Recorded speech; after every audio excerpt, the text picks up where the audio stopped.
Over 400 bus drivers are on strike. This affects 12,000 students. I want to give you a look behind me as the strike is now underway here in South Seattle. One business, 2 barns, and 4 homes all destroyed. This is the business right here. A very somber day, but a beautiful display of unity and support for the family of Deputy Daniel McCartney. We got off in Tacoma, Washington, and about 10-15 minutes after we got off, the train that we were on derailed. I just want to show you exactly what this looks like. You've got the tree lighting ceremony over here. You have a man playing Christmas carols on one side, and then on the absolute opposite direction here, we have a standoff between protesters and police. This train has derailed. There's multiple emergency vehicles spread throughout Interstate 5, the busiest roadway in this region, and we have a very big problem on our hands. As the 6 a.m. Amtrak left the Seattle station, Rudy Wetzel began his journey home to Centralia. I spoke with him on board. And you said you're a commuter down to Centralia, so this is a nice option for you. Yes, it certainly is. It gives me more time to get my job done in Centralia and continue on. Minutes after we talked, I exited, but Rudy kept going. And he was here in car 3, seat 15, when Amtrak 501 derailed. It's just total shock. I thought initially it was an explosion. 12 hours after I met him, Rudy spoke with us from his hospital bed in Olympia. I was trying to sleep, and when the crash occurred, and it was totally dark, and I could only see a little bit, I felt that any minute, this whole thing was going to collapse on me. He broke his back in multiple places, but the 81-year-old still managed to crawl out of the wreckage. It was a short, very scary thing. He had nothing but praise for those who came to his rescue. It was very professional. Everybody was nice and very hardworking. It was just horrible. I've seen car wrecks before, but I have never seen anything quite like this. My portrait is to tell somebody I care. Michael Regan is a Vietnam veteran and an artist who's dedicated his career after combat to drawing 5,200 portraits of fallen soldiers.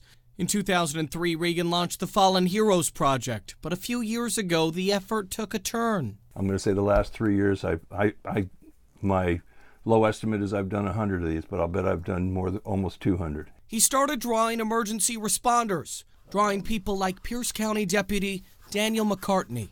The official thing is he's responding to a break-in call, and he was trying to get to a place to protect the people that were potential victims. But I know that what he did was he said, it's my job to make the people secure, and I'm going to do the job, and it cost him everything he had. This week, the deputy's family received this free portrait that will hang on their wall. The face of a 34-year-old Navy veteran, husband, and father. The kids are going to look at this picture and see their dad looking at them. It's going to help them in ways they don't know yet. But it's going to be their dad hanging on the wall looking at them. In the days, months, and years ahead, McCartney's family will see what we all see. I see a hero who had a wonderful family and just decided to go to work one day to protect the people in his area, and who's now an angel in heaven.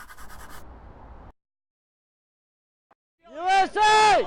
Woo! Linden, Washington is home to 12,000 people. Go Trump! Woo! And today it was home to one of the most controversial presidential candidates in American history. He could shoot somebody in the center of the street in Fifth Avenue and I would still vote for him. It's pretty sweet. Donald Trump's visit to Whatcom County brought out thousands of his biggest supporters. I expect greatness. Supporters like Tabitha Staton, who arrived 15 hours before the 3 p.m. speech. This is my 3rd Red Bull of the day just to stay awake so I could be here today. All right! Though there were plenty who are passionate about the billionaire businessman, not everyone was happy to see him. Look at this woman. She was one of hundreds of protesters who made the trip too. A ban on an entire religion is the most un-American thing you can do.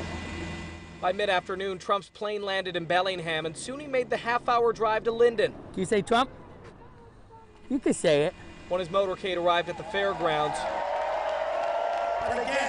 a lively crowd welcomed the New Yorker to Washington. Can you imagine another 4 years of the Clintons? Seriously.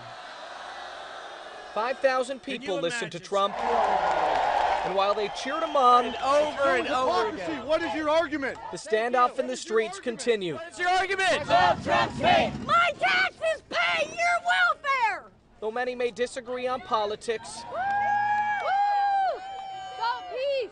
this is really what America is all about. I think it is a great sign of America's freedom to come out and express your different viewpoints in a peaceful manner. Democracy was at work on Donald's Day in Linden. We love Donald Trump.